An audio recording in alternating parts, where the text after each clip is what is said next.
Hello everyone, I am Chase at Rocky Mountain ATVMC, giving you a closer look at the Jersey IronOn ID kit from Factory Effex.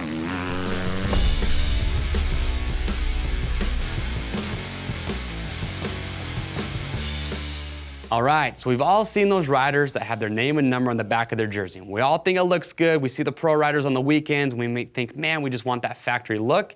Unfortunately, a lot of riders think that when you get a jersey that you have to send it off, you gotta pay a lot of money to have your name and number put on it. But that is not the case.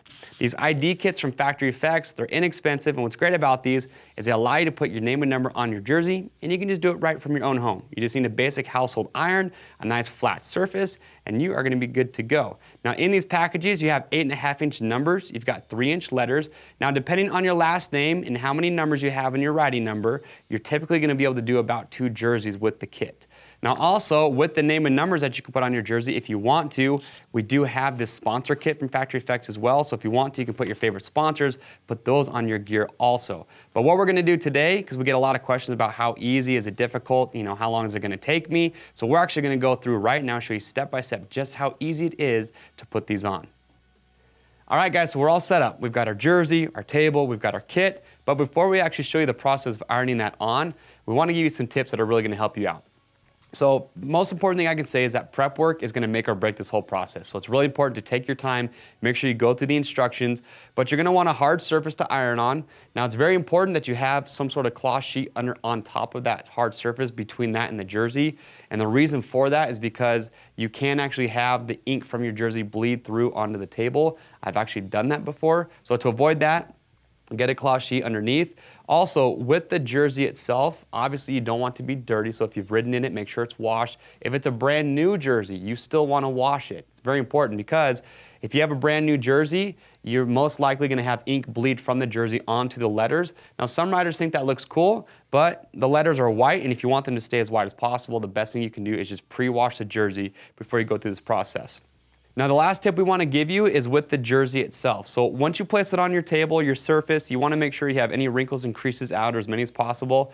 Also, it's really important, something that we have found from experience, is if possible, it's best to avoid ironing over any seams. So if you can, avoid those. You also need to pay attention to the collar and any seams that you might have on the other side of the jersey. For example, with this Thor jersey here, you can see on the back side it's nice and clean, but on the front side there's actually a seam that comes all the way around kind of the armpit area of the jersey. So if possible, I would avoid ironing over that seam. It's just gonna make the transfer go a little bit more smoothly, and it's not gonna, potentially mess up any of your letters or your numbers over top that seam. And the same is going to go for the collar of the jersey as well. So once you have that all set up, it's time to cut out your numbers, and we're going to show you how to start putting those on. All right, so now that we've got all our prep work done, we're ready to put on the letters and numbers. So what you're going to need to do from this point, you're going to cut out the letters and numbers that you're going to be using. So I've already cut out the 2 zeros that we're going to put on today.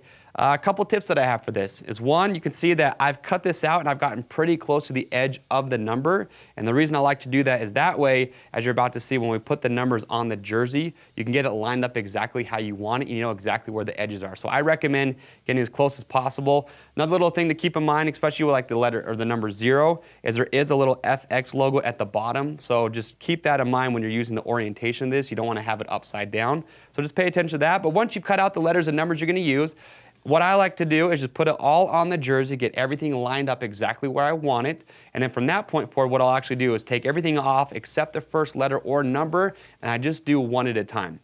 So you can see on this jersey, we've got a ruler that we're gonna be using. You don't have to use a ruler. Honestly, any straight edge will work. Just make sure to get that lined up. So as you're about to see, I'm gonna take my letters, or my numbers, excuse me. I'm gonna line these up on the jersey exactly how I want them.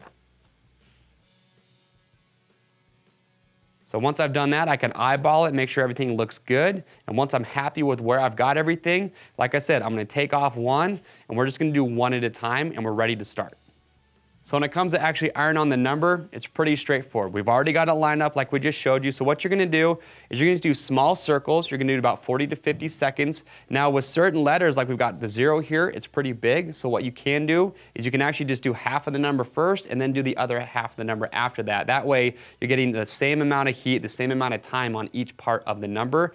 Also, what you can do if you want, they'll actually mention this in the instructions, you can put down a piece of masking tape somewhere on the number just to hold it in place as you get started. But what I have found is I'll just take my hand, put a little bit of light pressure, and for me, that does a good enough job of holding it in place. So I'm just gonna hold it down and I'm gonna get started. So again, you're just gonna do small circles, about 40 to 50 seconds on the first half, and then I'll actually work my way up and do the second half. All right, so we've got our first number iron on. So we're about to take this off, but a couple tips. When you're about to take these off, first you wanna let it cool to room temperature, it's very important. But also, as you start to peel the paper off, it's very important, take your time. You don't wanna just rip it off, because you wanna make sure that you have a good bond, that the heat transfer worked the way it should. So start with the corner, slowly start to peel it up. Now, if you start to see the number coming up at all, immediately what you wanna do is just put the paper back down, take your iron, and then just go over that spot for a few seconds, let it cool back down again, and then repeat that process. So just do that until you get the paper all the way off and you get a good, nice transfer. All right, so we've got our first number down. Now it's time to do our second number. So we're gonna cut it out, line it up the same way, and it's gonna be the exact same process. But before we get started, quick little tip. We've already taken the paper off the first number.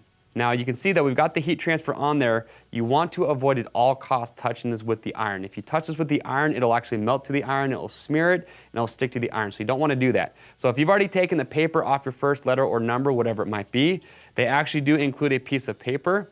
Now this paper's got a gloss side and it's also got a matte side, so you want to have the gloss side down, but you're just going to use this to lay it over any of the transfers you've already done to avoid burning those with the iron. So you can see I'm just going to take it, place it right over my first zero, and I'm gonna start to iron on my second.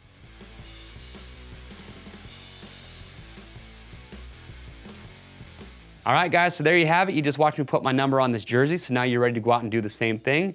But a couple things we do wanna keep in mind. Okay, first is, as you've seen, the numbers are pretty wide. So you wanna be mindful, if you have, say, a 3-digit number you're gonna be putting on your jersey, you wanna make sure that you're gonna have enough space. Obviously, if you have ones in your number, it's gonna be a little bit easier. Also, once you have your numbers on there, you want to be mindful of how much space you leave either on top or on bottom, because if you're going to put your name on here, you want to make sure that you leave enough space to do so. And lastly, you want to be conscientious of your jersey and how much mesh you have on there. We've read rider reviews and they talk about mesh is a little bit more difficult to iron on the numbers. So just a couple of things to be mindful of, but overall, very simple process. So go out there, get your ID kit from Factory Effex, get the logo kits if you want to put your favorite sponsors on there, and you guys are going to have your name and number and your sponsors all ready to rock and roll. If you guys do have any questions about anything we've talked about or done today, leave your comments below, we'll get those answered.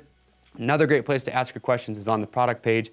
Asking questions there, you get answers from customers who have bought and are using this ID kit. Remember guys, the order's over 75 bucks, ship free. If you like this little product spotlight video and how to, well, give this video a thumbs up and then subscribe, and that's gonna keep you up to date and in the loop on the latest gear guides, product reviews, and how-to videos that we're constantly rolling out. I am Chase, we'll see you on the trails.